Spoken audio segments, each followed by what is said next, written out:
파우스투스 한번 보겠습니다. 고을 지방. 프랑스가 항상 문제네, 프랑스가. 파우스투스는 가장 탁월하고 뛰어난 세미펠라기우스파였다. 파우스투스라는 사람 이름은 진짜 조심해야 되는데, 이 자칫하면은 그 독일의 그 괴테가 쓴 사람하고 헷갈릴 때가 있으니까. 수도원에 들어가서 그곳에 사제로 수임을 받았다. 탁월한 경건석으로 수도원장으로 추대되었다. 금욕적 실천을 지속했고 수도운동에 큰 관심을 가졌다. 결국 여러 지역의 많은 수도원들을 건립했다. 당대에 있었던 신학적 논쟁에도 참여해서 아리오스주의를 반대했다. 서거토족 지도자였던 유릭에게 부정적 의식을 주어 8년간 인식을 주어서 추방당하기도 했다. 유릭이 죽은 후에 그는 돌아와 세상을 떠날 때까지 리에츠 감독을 수행했다.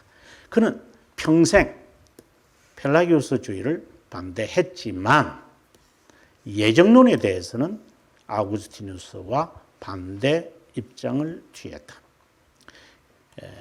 그를 예정론을 반대한다고 하여 정죄되어졌고 요하네스 또 나오죠. 카시아누스의 견해를 따른다고 했다.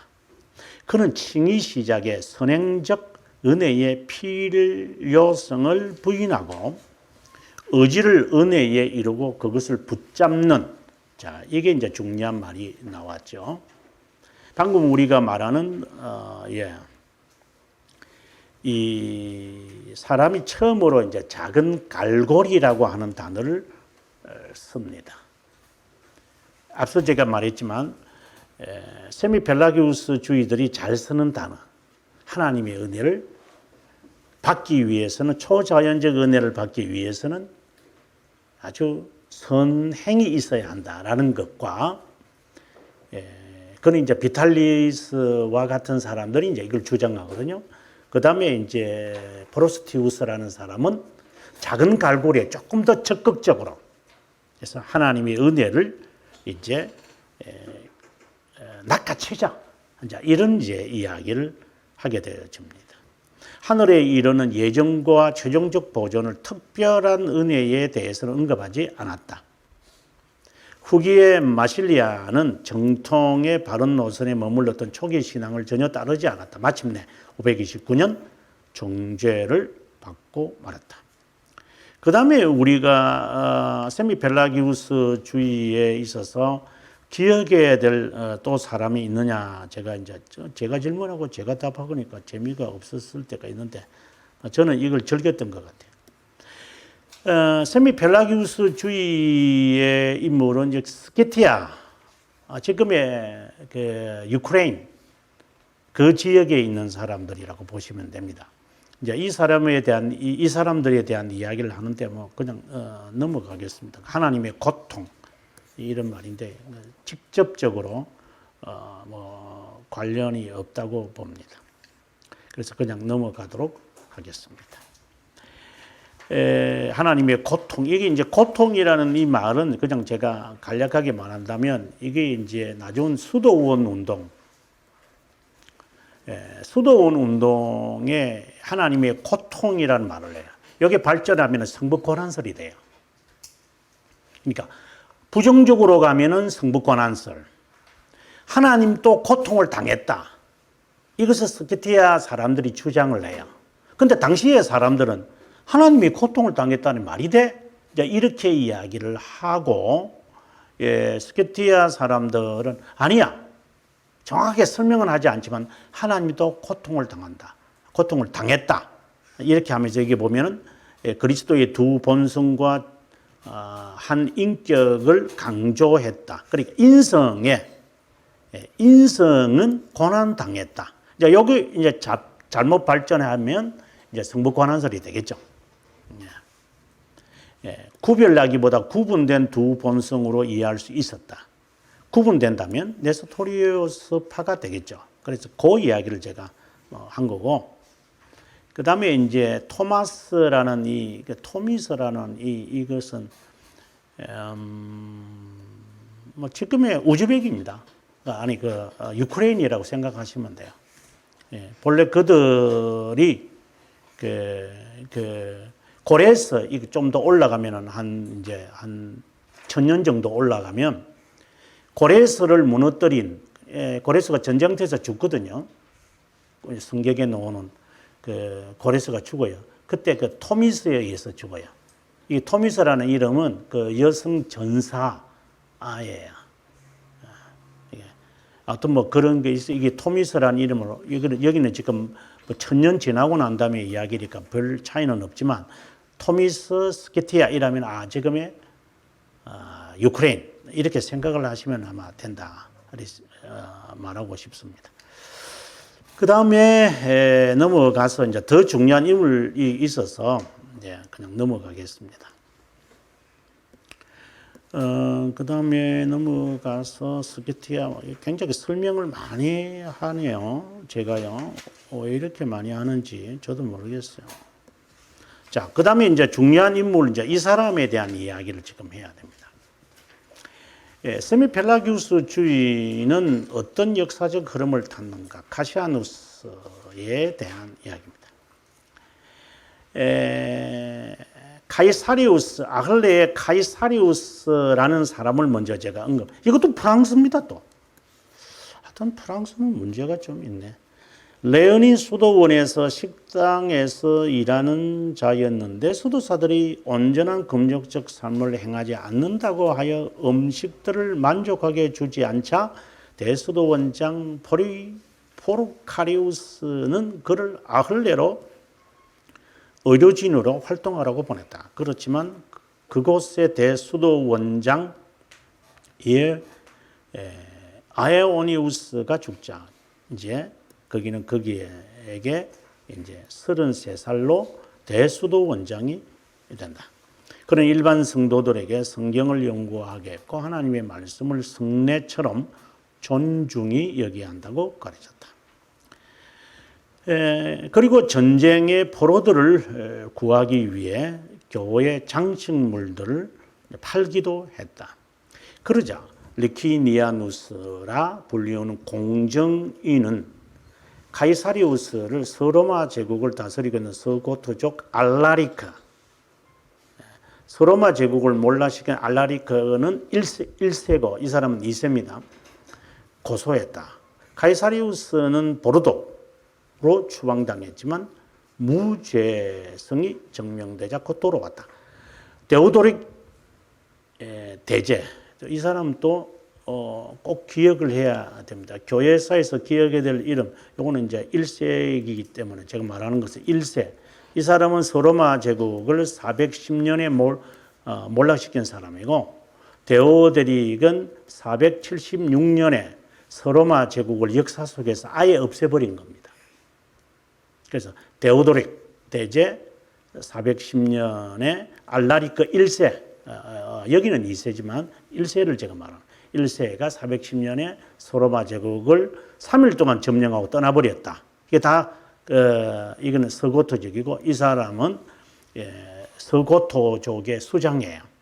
이제 이 사람이 이제 이 서쪽의 로마 제국을 다 장악을 하면서 476년에 서로마를 역사 속에서 다 없애버리고 말. 그래서 제일 마지막에 어린 황제가 로물루스였죠. 그러니까 그 로물루스가 도망을 런던으로 가가지고 이런 말을 소설책에서는 말하고 있는데 다 그런 엉뚱한 소리들이고, 그 사람 그리고 또 하나 이 사람을 기억해야 될 것은 하나는 이제 서로마 제국을 이제 몰락시킨 사람이기도 하고, 첫 번째는 이렇게 생각해야 되고, 두 번째 우리가 기억해야 될 이 사람의 특징은 나중에 이제 우리가 스콜라주의를 공부하게 되는데, 스콜라주의의 아버지는 안셀무스지만 서로마 쪽에, 그러니까 라틴어를 사용하는 사람들에게 아리스토텔레스의 이 철학을 유입시킨 사람이 있어요. 그리고 콘스탄티노플에 있는 사람이죠. 이 사람 신학자가 데오도릭의 초청을 받아가지고 서로마, 그러니까 이때는 서로마가 아니죠. 그냥 서고토죠. 서고토 쪽에 총리가 돼요. 그 사람 이름이 바로 보에티우스라는 사람이 있어요. 이 사람이 이제 스콜라주의를 이제 시작을 해요. 이 무슨 말이냐면, 기독교의 진리를 아리스토텔레스의 철학으로 해석을 하는 거예요. 나중에 스콜라주의 할 때 제가 자세하게 설명하겠지만, 아리스토텔레스의 철학의 개념을 가진 자가 진리를 자기가 이해하는 방식으로 풀어가는 거예요. 예를 든다면 심리학을 낸 사람은 심리학적으로 성경을 해석할 거예요.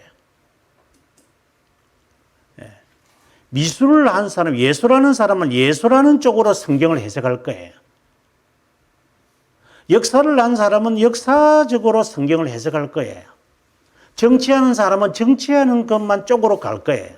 이게 매우 위험합니다. 자기의 철학관을 가지고 성경을 해석하는 것이죠. 그래서 이게 스콜라주의의 시작이라고 말을 해요. 아버지는 안셀무스가 나중에 이제 11세기에 등장을 하지만 한참 걸리지 않은 500년이라는 기나긴 세월 동안에 이 보에티우스가 쓴 철학의 위안, 이렇게 바로 철학의 위로라고 하는 책도 좋습니다만은 이제 그것을 통해서 신학을 이제 스콜라주의와 같은 쪽으로 만들어가는 이 작업을 이 사람이 시작을 해요. 그럼 이게 왜 문제예요? 본래 스콜라주의라고 스콜라주의가 나왔으니까 이제 이야기를 하고 들어갑시다. 본래 스콜라주의라고 하는 게 철학을 아리스토텔레스 철학이라 해야 된다.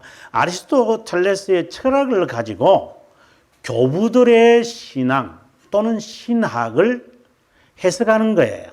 근데 그게 뭐가 잘못이에요? 앞서 제가 뭐 심리학을 한 사람, 예술하는 사람, 역사하는 사람, 정치하는 사람 다 나름대로 해석 다 해요. 우리도 다 그렇게 해요. 근데 문제는 아리스토텔레스의 철학을 가지고 성경을 신앙을 해석을 하면 이해가 안 되는 부분은 어떻게 할 거예요?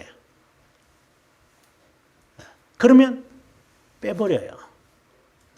이게 스콜라주의예요. 다시 말을 할게요. 심리학을 하는 사람, 상담학을 하는 사람들이 성경을 그런 쪽으로 해석을 해요. 들을 때는 솔깃하지요.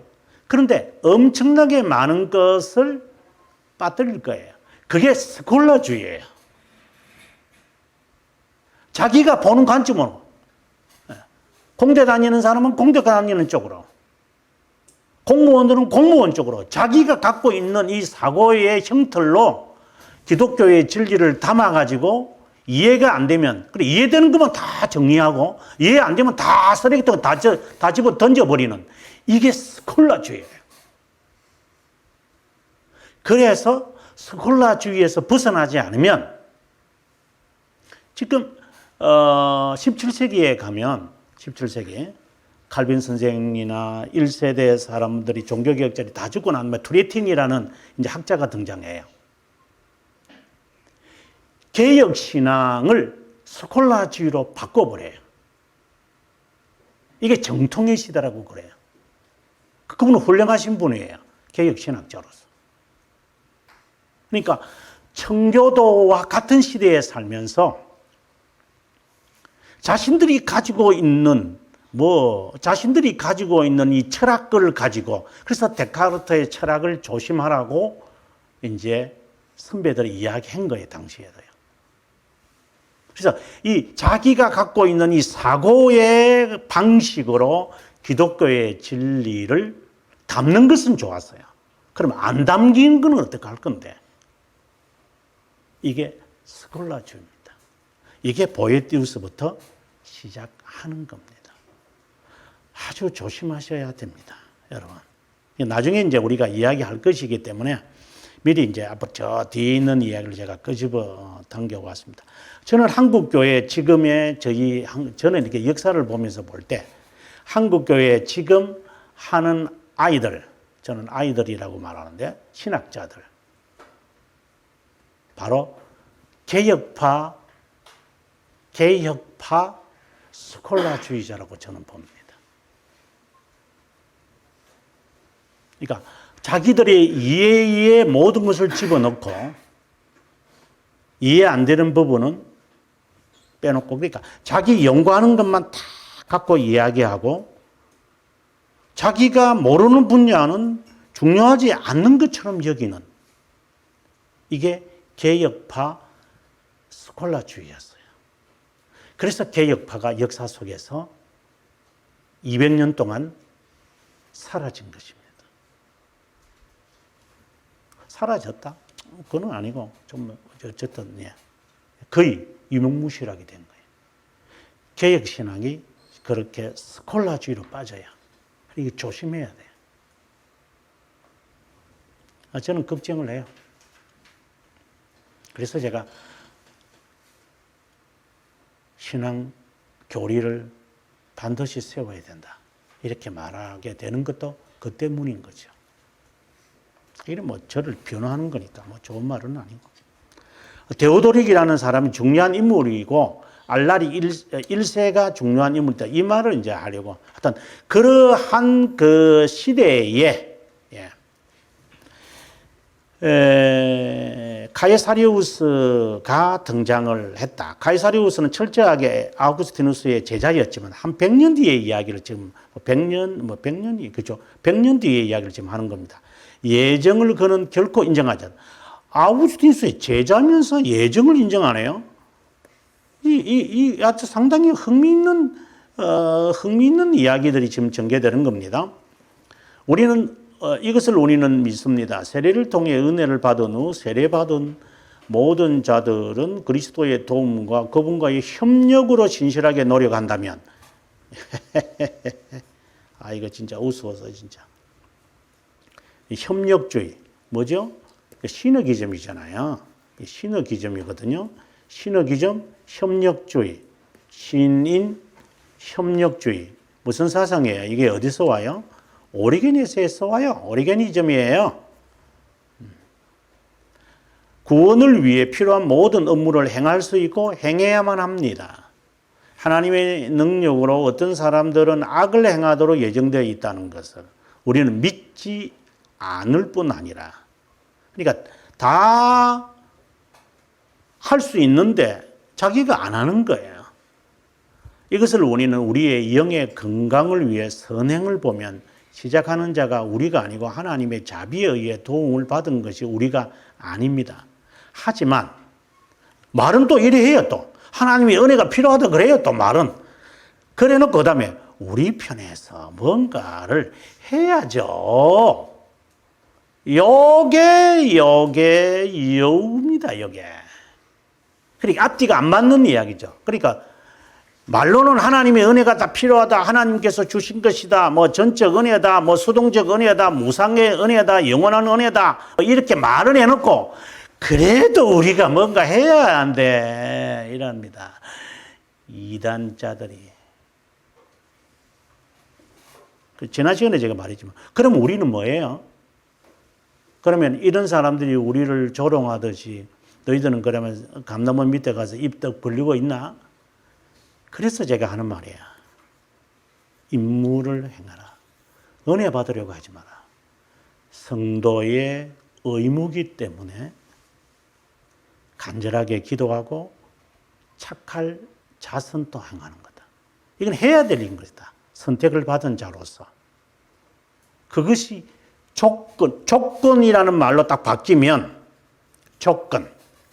조건으로 딱 바뀌면 이게 세미펠라그에서 확 전해. 똑같은 거예요. 행동이 똑같아요.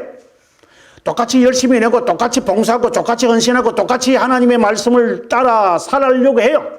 근데 이걸 조건으로 하느냐, 선행적 은혜를 하느냐, 아니면은 내가 하나님의 자녀로서 의무로 내가 하느냐, 여기 차이예요. 그래서 이 사람들은 카리스마를 추구하는 거고, 이 사람들은 겸손을 추구하는 거고. 성격이 말은 이렇게 해놓고 뒤에 가서는 싹 이렇게 바뀌어질 거예요. 신을 위해 본성적, 전적, 무능력, 구원, 행위를 위한 선행적 은혜의 절대적 필요성, 특별히 신앙을 위해 시작시키기 위한 선행적 은혜의 절대적 필요성, 처음 은혜와 최종적 보존의 절대적 선물 등을 정의하고 있다. 하지만 끝에서 악을 짓고자 하는 의지의 예정은 이단으로 규정되었다. 좀 유의했으면 좋겠다 생각해요. 그러면 이제 요 부분을 이제 마무리 하겠습니다. 시간이 좀 가도 세미펠라기우스주의를 요약을 해보겠습니다. 세미펠라기우스주의는 죄인이 하나님께로 돌아오게 하는데 신적 은혜가 필요하다고 합니다. 맞습니다. 인간 의지를 가진 인간이 먼저 하나님을 선택하고 복종해야 할 것을 바라고 시도해야 한다. 왜요? 이렇게 선행을 먼저 선자입니다.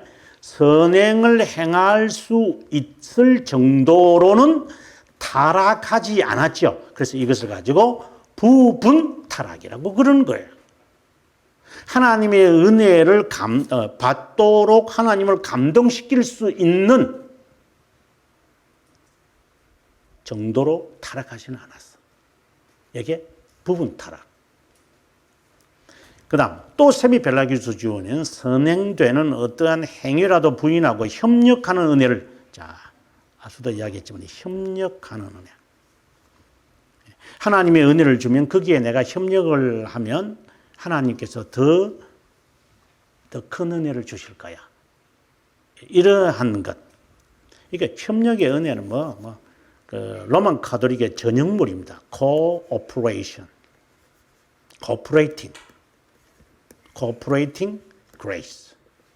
지금 한국 교회 하고 있는 모든 작태들입니다. 이게 작태들입니다. 그리고 협력하는 은혜의 선물로서 이렇게 내가 하나님께 협력을 하니까, 하나님의 말씀을 따라 순종하니까, 하나님의 말씀을 따라 내가 겸손하니까 하나님이 나에게 중생까지도 그리고 영생까지도 구원을 허락한 것 아니냐.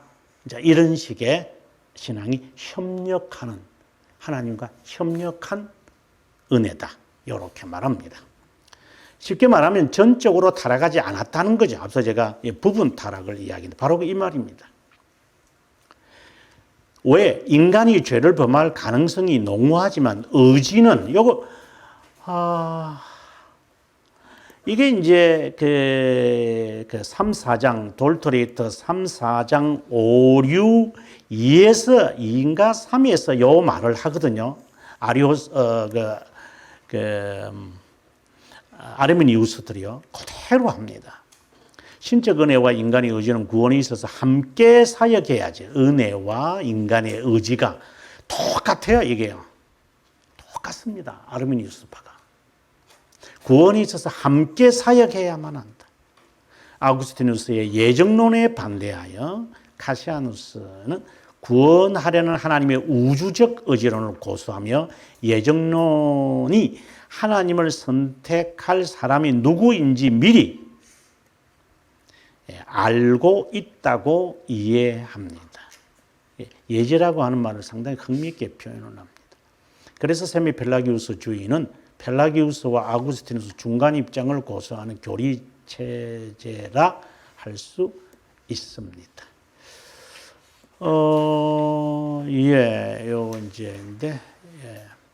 요까지만 하고요. 다음 시간에 아주 중요한 인물, 이 사람 우리가 지금 살펴야 하는데, 설명하기 전에 여러분들 요 2005년도에 제가 했던 요한 카시아누스에 관한 그것을 또 한번 찾으셔서 업로드해 주시면 좋겠고요. 이 부분을 제가 다음 시간에 이제 한 번 더 세미펠라기우스주를 정리를 하고, 그 다음에